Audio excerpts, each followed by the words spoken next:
The proper watering technique for container gardening is correlated to the medium being used. Soilless growing mixes can be used as they come, but they also can be tweaked several ways for a desirable consistency. Mixes that contain higher levels of organic material will retain water at a higher capacity when compared to mixes with different sized aggregates. The more differently sized aggregates a mix has, the faster it will drain and lose moisture. Despite the differences in water retention, the technique used to provide water and fertilizer is generally the same for any plant. The important part is to water thoroughly, saturating the growing medium entirely. Excess water will drain from the bottom, so make sure the container does not sit in the water for too long. Between watering, allow the growing medium to dry out, but not to the point where the plant is wilted. If it does, it will go into water conservation mode and the stomata will close.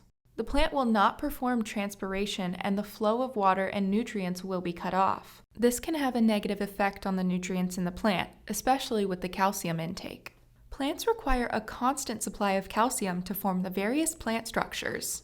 When the flow of calcium is hindered, it can result in disorders like blossom end rot in tomatoes and peppers. Keep the growing medium constantly damp but not waterlogged. This allows for proper nutrient uptake and a rooting environment that promotes healthy growth of roots and beneficial microorganisms.